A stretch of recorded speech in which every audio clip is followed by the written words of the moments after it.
이 8절의 삭개오의 고백은 좀 생뚱맞아 보이는 면이 없지 않아 있습니다. 돌 무화과 나무에 올라갔던 삭개오를 보시고는 예수님께서 삭개오야 내려오라, 오늘 내가 너희 집에 유하여야 하겠다라고 하는 말씀밖에 한 게 없어요. 삭개오가 기뻐하면서 즐거워서 예수님을 영접하고 주변에서는 수군대는 소리가 나기 시작했어요. 왜냐하면 사람들에게 삭개오는 죄인 취급을 받고 있었거든요. 그런데 민족을 이끌어갈 거라는 생각이 들었던 예수가 그 죄인의 집에 들어가는 것 때문에 사람들이 웅성웅성 되고 있었어요. 그런데 갑자기 삭개오가 뭐라고 말하느냐면, 삭개오가 주께 여짜오되 주여 내 소유의 절반을 가난한 자들에게 주겠사오며 만일 누구의 것을 속여 빼앗은 일이 있으면 내 갑절이나 갚겠나이다, 이런 고백을 하는 거예요. 저는 이게 오늘 저와 여러분이 조금 말씀을 나눌 포인트라고 생각하는 거예요. 갑작스러운 고백처럼 제게는 들리거든요. 주님이 요구하지 않으셨어요. 자신이 먼저 그렇게 하겠다는 거예요.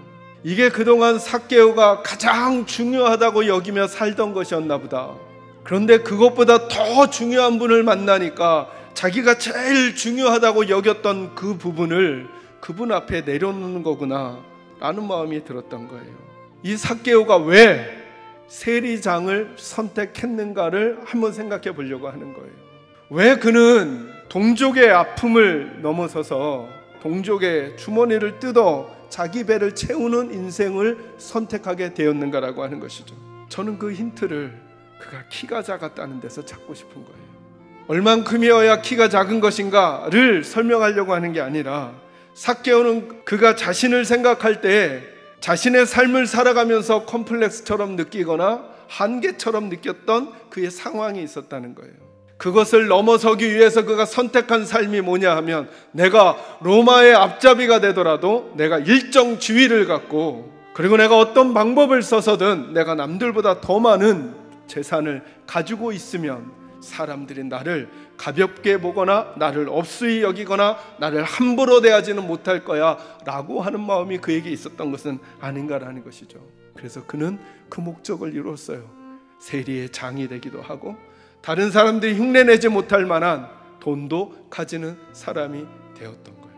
근데 어느 순간부터 정작 자기에게 들려오는 소리는 뭐냐면, 7절에 보니까 길을 나서면 사람들이 자기를 무서워하고 사람들이 자기를 존경하는 게 아니라 죄인이라고 손가락질하면서 자기가 나서면 손사래를 치고 자기가 길을 가면 모두 다 경멸의 눈초리를 보이는 인생을 그는 살고 있었던 거죠.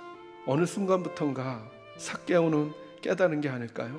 내가 좇고 있던 것이 가짜였구나. 이거 잡으면, 이거 얻으면 내 인생 달라질 줄 알았는데 얻었으나 자기 마음이 행복하지 않은 걸 보게 된 거죠. 내가 쫓아가고 있던 것이 가짜였구나. 사랑하는 성도 여러분, 저와 여러분도 좇고 있었던 그 목표가 있으십니까?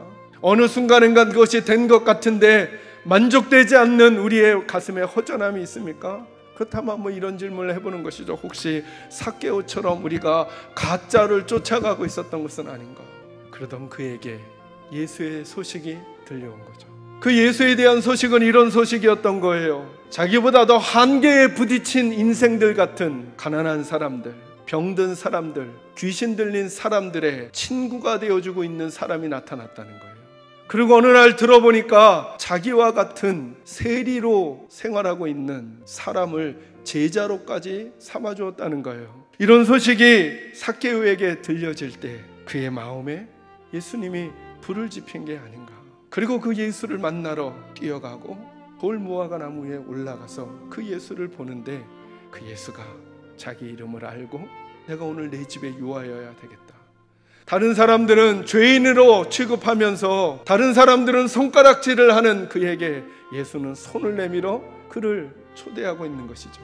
그러자 그에겐 이런 일이 발생하는 거예요. 예수가 네가 나를 따르려면 내가 가진 것의 절반을 남에게 나누어 주고, 네가 누군가를 속여 거짓되이 얻은 게 있다면 4배나 갚아주라고 요구하시는 게 아님에도 불구하고 자기 스스로 내가 지금까지 진짜인 줄 알고 추구했으나 이것이 가짜임을 알고 진짜인 예수님을 만났기 때문에 내 인생은 앞으로는 가짜가 아니라 진짜에 헌신된 인생으로 살겠다라고 하는, 그동안 자기가 그렇게도 치열하게 붙들고 이것만이 나 삭개오를 삭개오답게 하는 거야 라고 여겼던 그것을 던져 예수에게 자신의 믿음을 표현하고 있는 게 오늘 본문이 아니냐는 거예요.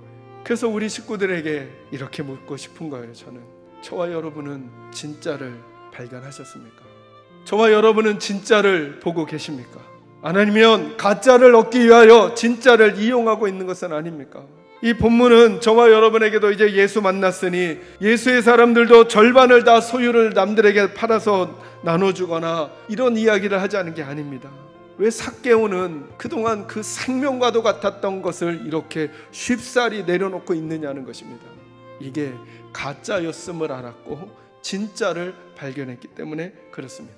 저는 우리 사랑하는 계산제일교회 식구들이 예수가 여러분의 인생의 진짜가 되시기를 주의 이름으로 축원합니다.